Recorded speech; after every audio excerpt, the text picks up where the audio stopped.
Alright, today I'm going to show you how to run the RF scan. RF scan is now going to be mandatory in all UDSRA shows. Hopefully it'll help clear everybody's mind. We'll stop this crap of this guy's cheating because he's fast junk. So what you're going to want to do is today, which is January the 11th, 2015, and it's 3:23 Central Standard Time right now.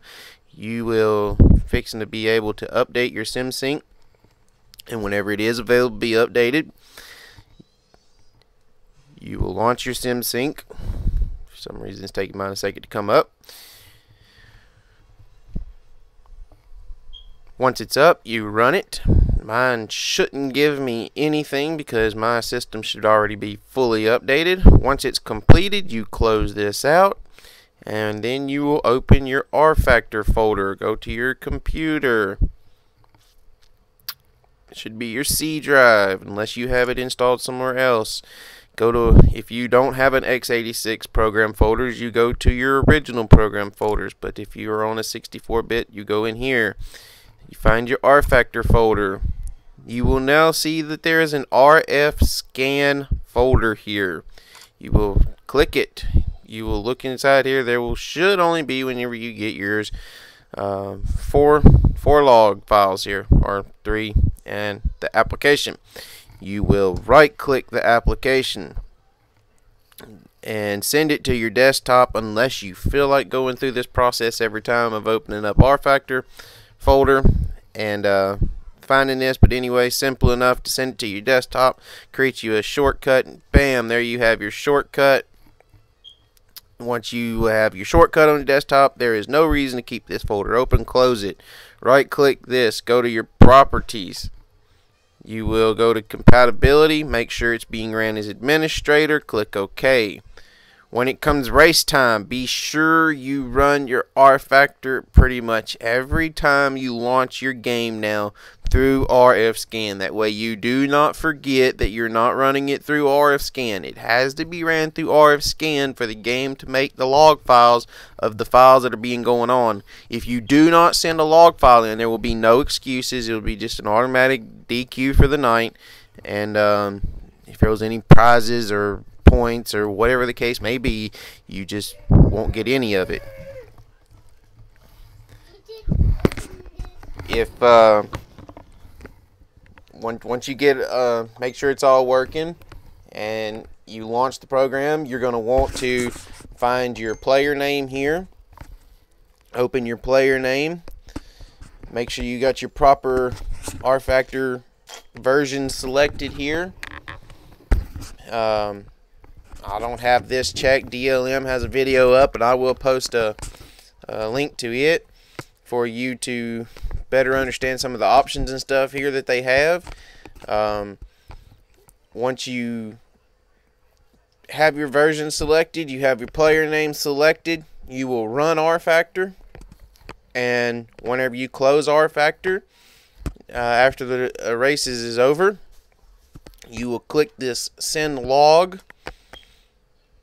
and you will select your last known time that you had rFactor open, which according to my timestamps is here, and you click open. And if you want a copy of the email sent to you of this log file, it doesn't matter if you see it or not, because there's no way you can manipulate it or edit it and then resend it or anything else. It's sent, and that's it. But you will be, most people won't even be able to know what's in here because you got to have a program to be looked at. But anyway, type your email address in here if you want a copy of it. If you don't want a copy of your email of the log file sent to you, just hit cancel. And I don't want one, so I'm just going to hit cancel, and it will say this to you, and the email and everything is done, filled out, and it's in, like I said, it's through SimSync. This is very simple. Click OK, and that is it. See, it says sending, boom, it's done. You've sent in your log file for teching, and so long as you pass, you won't hear from us again. Like I said, hopefully this eliminates some of the junk that goes on with sim racing of, oh, he's cheating because he's fast, oh, he's cheating because he lagged. But not sure. We're going to give it a whirl. We'll try it. That should be it.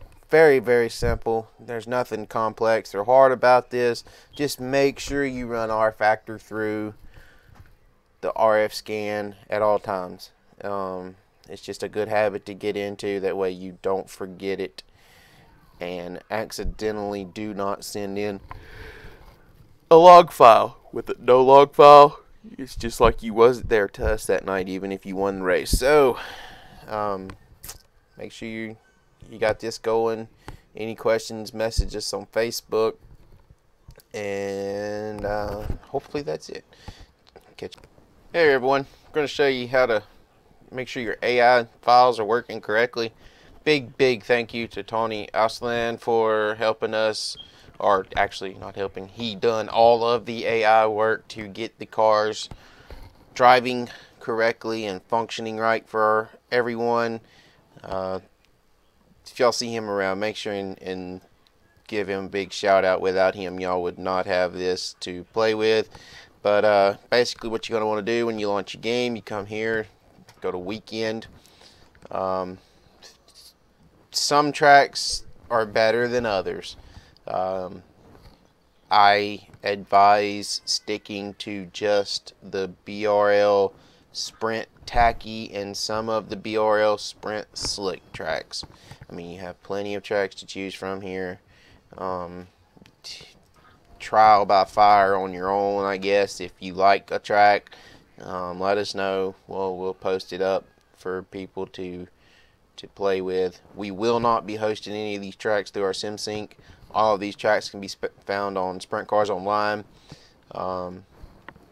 We just don't have the room to host any more stuff that we already have. But basically what you're going to want to do is you're going to come here and you're going to select, like I said, one of the BRL tracks, and pretty much all of them work. I like the Knoxville track. The Eldora track is great. Sealands Grove is pretty good. Terre Haute is really good. Silver Dollar is really good. It's just wherever you want to play, basically. But I like Knoxville, and the Eldora track is probably my favorite one myself to test on. AI drivers, you can have as many as you want.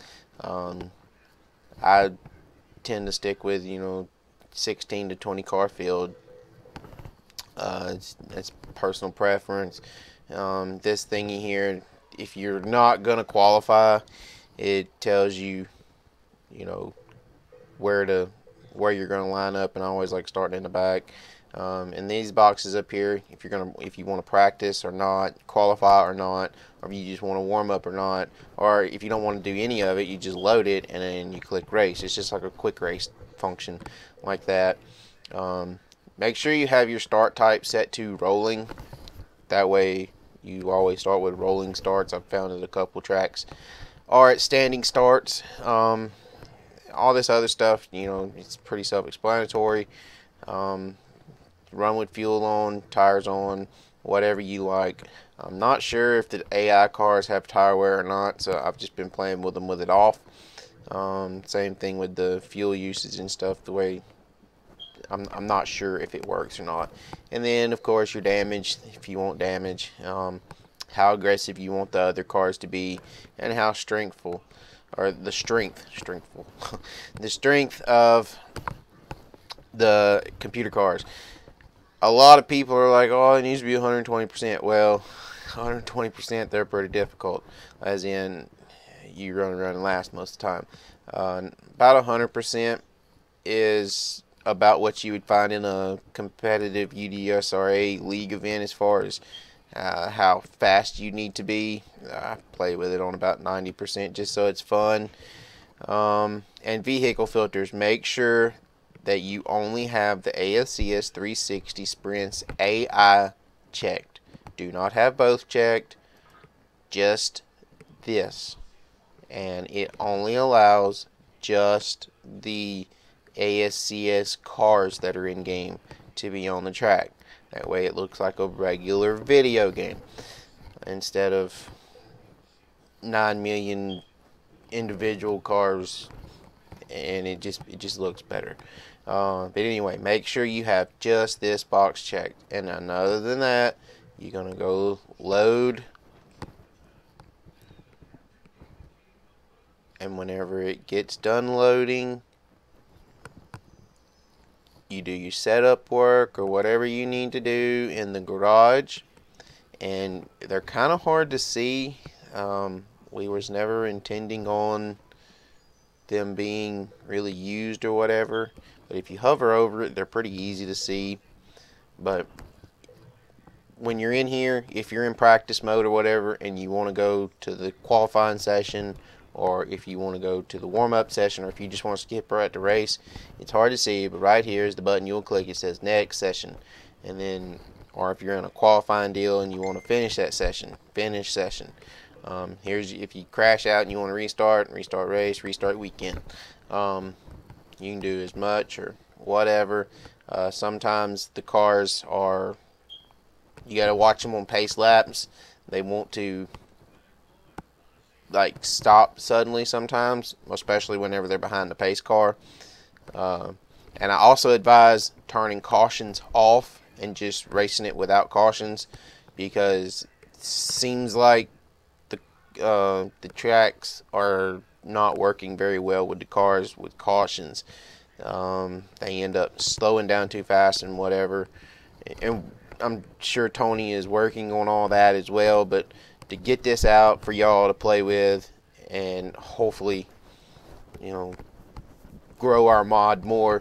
Hopefully this is a lot of what y'all have been asking for. So we're gonna go ahead and give y'all this version of it, and as Tony improves it and maybe make some modifications to a few tracks to make the tracks work, we are better, and we will do updates to the AI side as well, just like we do the physics for the online stuff. So hopefully everybody enjoys this. Thank y'all for your continued support. Thank you to Tony for doing the cars and stuff for us. We really appreciate it. And other than that, like I said, hopefully y'all all enjoy this, and we gain a few more drivers in our online side of it, since they have somewhere to kind of test and get their feet wet without maybe making a few people mad along the process in the online server side of it. But anyway, hope to see y'all soon, and